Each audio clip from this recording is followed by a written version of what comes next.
So if you live in Tucson, Arizona, and you're wondering where can I go to get away for the weekend that feels like a vacation? Well, today we're going to go over 6 different areas that you can do that. We're going to take little weekend vacations. I've been to all of these places and I highly recommend them. So we're going to go over all of that right now.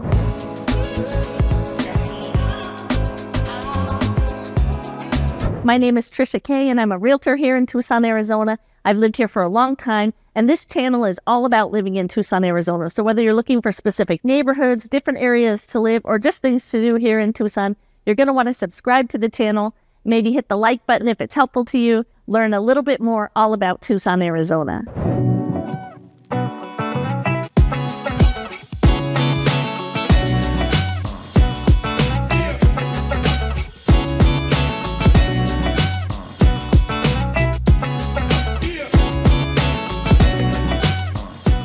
So these places we're going over today, these are places that you can spend the weekend. So you can leave during the day, you'll drive all day, but you'll get there before dark. So that's what I'm thinking. These are weekend trips. They're really fun. I've done all of these trips and I would highly recommend them. The first one that I'm going to go over, it's called the White Mountains. Now the White Mountains, this includes Pinetop, Sholo, and Greer. This area takes a good, 4.5 hours to get up there to the White Mountains. But there's lots to do once you get there. To get to the White Mountains, you're going to drive through the Salt River Canyon. Now this has stunning scenery of both desert and different rock formations. When you get to the halfway point of the Salt River Canyon, there's switchbacks that go through this beautiful canyon and down to the Salt River. And at the Salt River, you can hike down to the river and hang out for a little bit. There's a bridge there. There's also some restrooms if you need to use the bathroom, but to be honest with you, they're not the best restrooms, but at least there are restrooms. Then when you drive back up the other side of the canyon, there's pine trees studded and you're getting there to the White Mountains.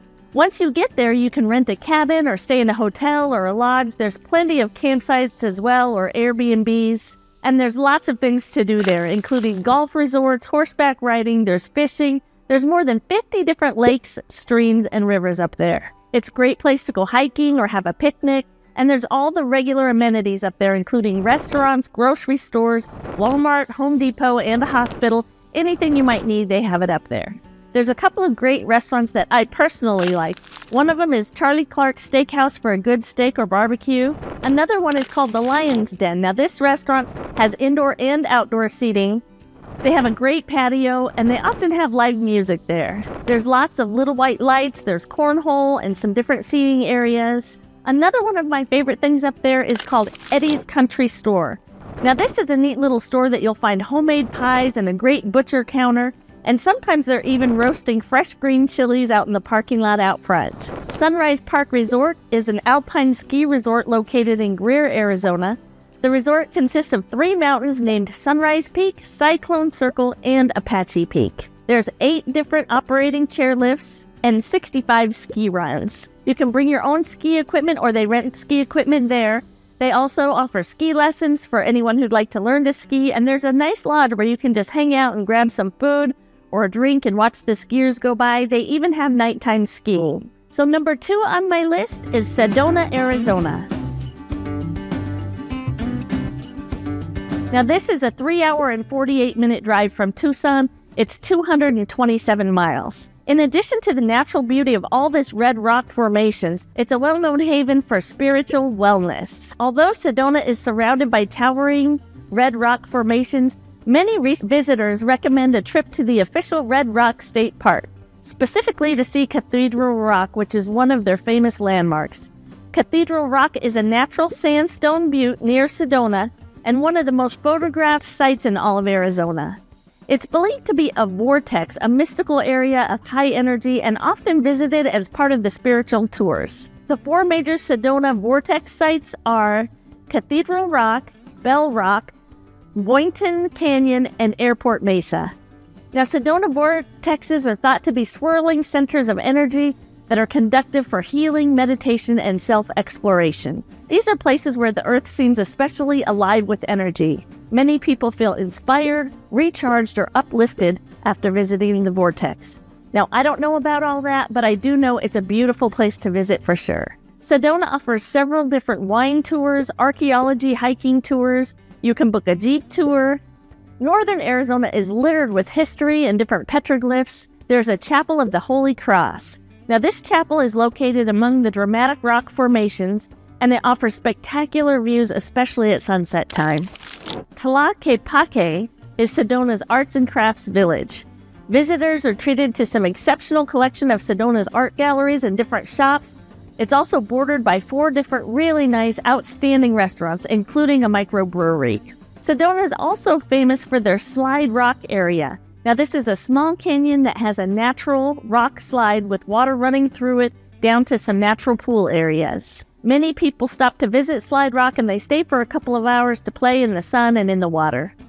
You can slide down the natural rock formation and swim in the water. Be sure to bring sunscreen and water shoes. You'll also want some shade. I'd recommend wearing some shorts when you go down the slide because it is a little bit snaggy on your swimsuit. This area is definitely worth a visit, and especially in the summertime. Next on my list is the Grand Canyon.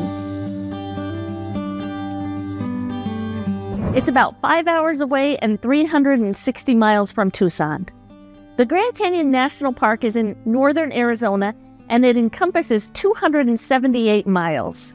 The Colorado River flows through the canyon. The historic Grand Canyon Railway departs daily from Williams, Arizona, and travels 65 miles south to the Grand Canyon.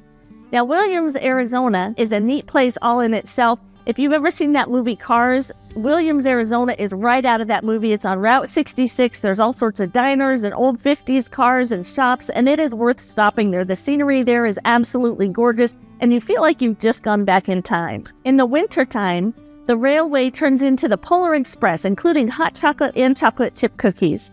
There's a Grand Canyon Railway and a hotel that you can stay at. This needs to be booked well in advance because it books up at Christmas time. They go all out. It fills up. If you'd like to hike the Grand Canyon, it takes about 2 days. There's a skywalk at the Grand Canyon located on the west side, and it's 4,000 feet above the Grand Canyon floor and extends 70 feet over the canyon. The skywalk is the largest cantilever glass bridge in the world, weighing 1,200,000 pounds. It is constructed out of 46 panels of glass, each weighing 1,800 pounds each. The skywalk sits above the canyon floor at almost twice as high as any skyrise in the world. The skywalk can hold 71 million pounds and withstand a magnitude 8 earthquake. Not far from the Grand Canyon Park is a place called Arizona. Now, Arizona is a really special place. I would highly recommend it. It covers about 160 acres. You'll drive through more than 3 miles of ponderosa pine forest, viewing all sorts of bears and other North American animals in their natural habitat. But there's also a part of Arizona that you can walk through. You can check out more animals at their 20-acre walkthrough exhibit. They also have a restaurant, a snack bar, a gift shop, and restrooms. But I highly recommend Arizona. I enjoyed it much more than I thought I would. Next on my list is Las Vegas, Nevada. It takes about 6 hours and 43 minutes to drive to Las Vegas from Tucson. It's 412 miles.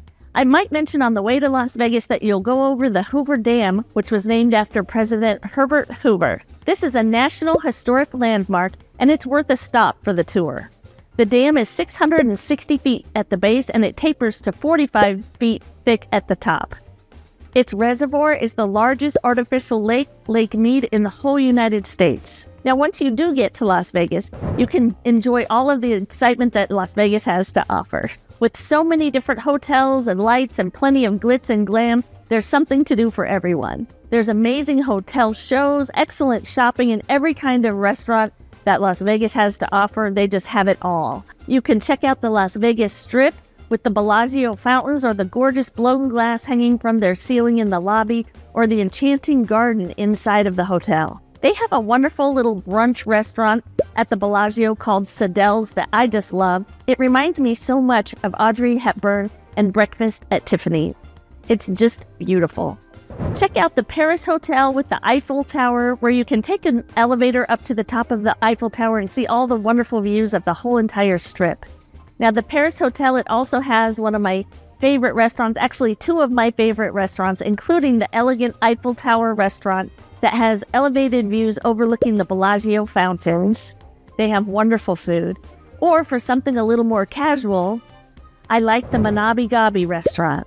This is wonderful for breakfast, lunch, or dinner. Now at the Venetian Hotel, you can enjoy being paddled around in the gondolas, or you can go down to the Link and enjoy a ride on the high roller Ferris wheel. On this Ferris wheel, every cart is actually a cabin or a room of its own. And here, several people can stand and hang out in one room together. You can walk around while riding this Ferris wheel. It's all enclosed. Some of these cabins even have a bar where you can order drinks and stuff. If you're over 21, you can go in one of the cabins that have a bar. You can also head downtown to Fremont Street for a little bit of the old Las Vegas. There's hotels, restaurants, and a huge canopy LED screen covering almost all of the Fremont area. And there's plenty of outdoor entertainment, bars, different concerts, and there's a zip line running down the street up at the top of the canopy. Number 5 on my list is Puerto Penasco, Mexico, also known as Rocky Point. Now this is a 4-hour drive from Tucson. You will need a passport book or a passport card when you go into Mexico and back into the United States. You're also going to want to get Mexican auto insurance. This can vary in price depending on your vehicle. Ours usually costs $15 to $20 a day, and we buy this before we go down. The best time to go to Rocky Point is October all the way through to the beginning of June. During the extremely hot months, the water is just too warm and it's not refreshing, and the weather is way too hot and too humid. But during most of the year, it's a wonderful destination. There is a lot of sandy beach down there, and the temperature is perfect most of the year round. It's really great. You can get in and swim around. In the really cold months of maybe December and January, you wouldn't want to do that. But it's located in a small fishing town in the Sea of Cortez. There's several hotels and luxury resorts.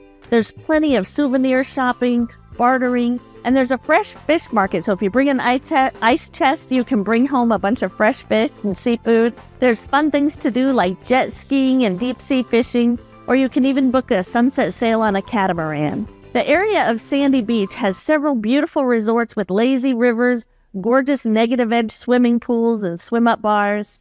Most of these hotels have their own restaurants as well. They also have full kitchens, so these are like condominiums. So they have full kitchens. If you want to bring all your own food, you can do that too.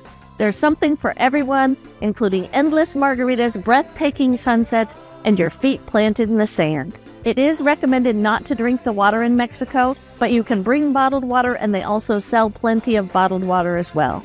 Moving on to number 6.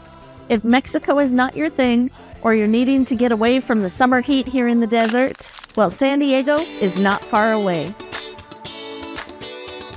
5 hours and 45 minutes from Tucson, San Diego is 411 miles away. You can stay in a hotel or rent an Airbnb or a VRBO. You can do things like enjoy the beach or the San Diego Zoo and the great summertime weather. We enjoy going to Mission Bay and to Mission Beach, where they have lots of surfing and shopping. There's great restaurants, and there's even some rides for the kids, like an old roller coaster and some other rides there in Mission Bay. One thing that we enjoy doing when we go to Mission Bay is we call this little company, and they'll go set up a beach bonfire at night, including the wood, the matches, the beach chair, everything you need to make s'mores at night at the beach. And then when we're done, we just shoot them a text and we leave. They come and pick it all up and clean everything up.